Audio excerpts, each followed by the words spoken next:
Yes, what is up everyone, and welcome back to another exciting installment of Previews and Predictions. So make sure you hit that like and subscribe button while you're here, and you know what? Just turn on the notifications too, because it would mean a lot to me and Mike K and Mikko and everybody else behind the scenes. It makes us look a lot better than it deserves to be. Also, let me now announce the 5 winners of the dope-ass Warm Baller stickers that you should be putting on your computer or vandalizing around your city from last week.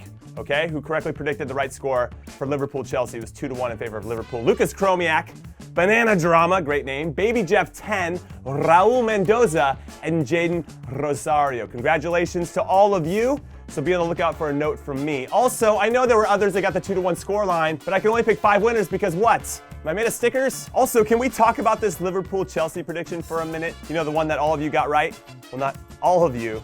Those 5 winners for sure, and a few others that are still gonna be mad at me, but I really wanna talk about it because this is what I said last week. So by my simple maths, is that what you guys say? You pluralize maths? I think Liverpool is gonna win 3-1 unless N'Golo Kante returns from injury. Then Liverpool will only win 2-1 because Kante won't be game fit or sharp enough yet to protect the back four from every single dangerous situation like he always does, but he'll be back to being Superman again soon. Prediction God status continues to be confirmed. But now let's get to the games this weekend, and there are some big ones, and we're gonna start with Arsenal versus Manchester United, which actually isn't this weekend, it's happening on Monday. But whatever, it's still a big game in the next few days. And the best thing that I can say for both of these teams heading into this Monday night affair is that at least they're not Spurs, who not only lost the 4th Division Colchester in the 3rd round of the Carabao Cup midweek, they've only won 2 out of 8 games in all competitions this season. Though, even though I'm making fun of them, it has to be said, there is something comforting about Spurs playing like Spurs, like all is right in the world again, and I've got my inner peace.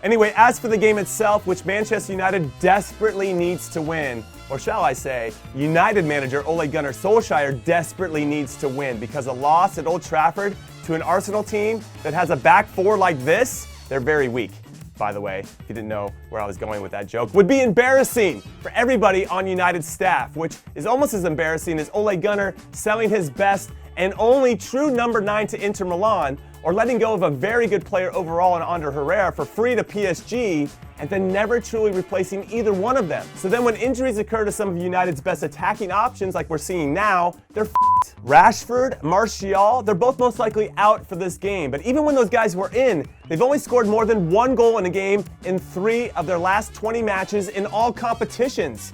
So it's not like all was well in their attack overall. However, let's be honest, Harry Maguire, Aaron Wan-Bissaka have made a difference in the back, which will give United a fighting chance in this one, but can they handle Arsenal's blistering attack this season, even if Lacazette is hurt? Aubameyang has scored in every league game this season. Nicola Pepe got his first league goal last game in the amazing comeback over Aston Villa last week when they were down a man. Ceballos is a beast in midfield, I really like his game, and Guendouzi looks good too. So there's a lot to like with Arsenal's team going forward. It's just that Arsenal back line and Granit Xhaka. You never know what you're gonna get out of them, and honestly, it's like playing dice or craps or whatever you want to call it, where you're like, please give me what I need. And you roll it, and you just don't know. Nothing is guaranteed, which is my way of saying that this game could be and should be an absolute shit show.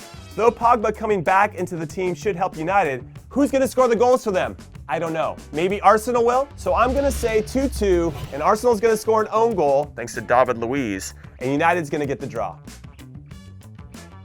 And Arsenal will get the draw too. Like, they're both gonna get the draw. And now we head to Spain for the Madrid derby, which is the first time these two teams have faced each other since that friendly in New York City when Atleti went up 5-0 after 30 minutes to go on to win 7-3. Do you remember that?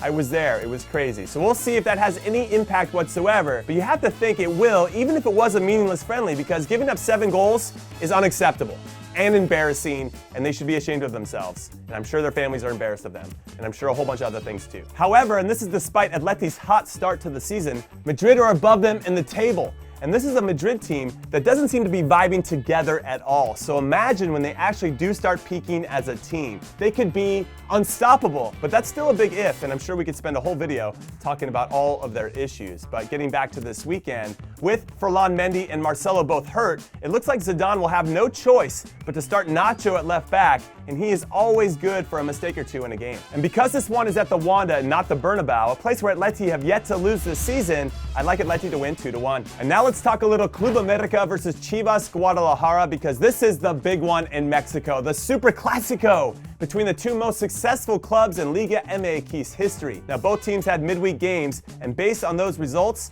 I'd like to think that America will be feeling a little bit better since they came back from a goal down to earn a 1-1 draw, whereas Chivas were up 2-1 and then gave up 3 goals in the last 20 minutes of the game to lose 4-2, which earns a big "no mames way" from this guy. So taking current form into account, and that the game is being played in America's famous home stadium, Estadio Azteca, and that they have a better team, and that America's manager Miguel Herrera just said that Chivas' manager Tomas Boy hasn't won anything of consequence, which is true, but still, hot damn Miguel Herrera coming in hot.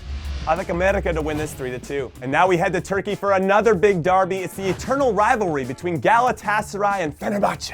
And like in Mexico, this is a game between the two most successful clubs in Super League history. Now my favorite part about this matchup right now is that both teams are not that great defensively, which means a lot of goals could and should be scored in this one, and that makes me happy. And now the Galas should have Falcao back in their team, who, as you know, loves to bang in the goals. I'm expecting some action from him, but Fener have the best player in Turkey so far this season in their team in Vedat Muriqi, who also had a goal and 2 assists for Kosovo against England recently, so he should be playing very, very well, and so should his team, well, if they give him the ball. So this should be a high-scoring affair in a highly emotional game that frankly Gala needs more than Fener, since Gala are in 7th and Fener are in 2nd. But I don't know if it's going to play out the way that they want. So I'll say my favorite scoreline, 2-2. Also, in an effort to keep cranking out the FIFA content since FIFA 20 just dropped, which means if you haven't watched my new series, please do. It's awesome.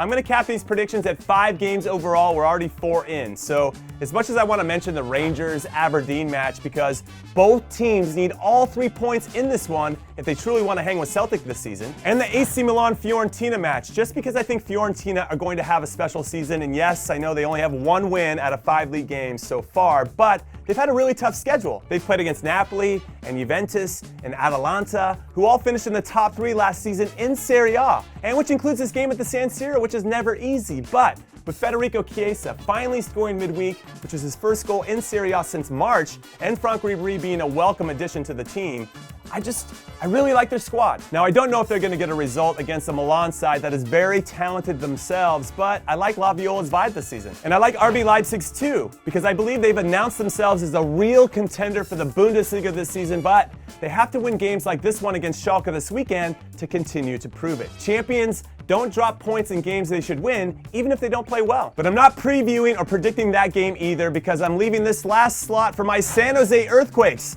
the first MLS club that I ever played for, because they have a huge one this weekend in their last home game of the season against the Seattle Sounders. And I might be in attendance for this one too, so if you're gonna be there, be on the lookout for me. Anyway, after being one of the better teams in all of MLS in the middle part of this season, the Quakes have lost 4 straight games to fall out of the playoff race. They're currently in 8th, 1 point behind FC Dallas for that last spot. So they have to win this, especially because Dallas is away from home against the resurgent Colorado Rapids. Also, I should mention, because my other former MLS club, Sporting Kansas City, is not making the playoffs for the first time in forever, I gotta throw all of my support behind the Quakes. The problem is, the Sounders are pretty good, and usually at this time of the season historically, but they are coming off a loss to DC United, another team that was desperate for a win to make the playoffs, so I think the Quakes can do it. The Sounders have already clinched a spot in the playoffs and most likely a home match in the first round of the playoffs. Well, this is a make or break game for the Quakes. They have to win, and I think that they will. They're gonna do it, like I said. And Chris Wondolowski, the MLS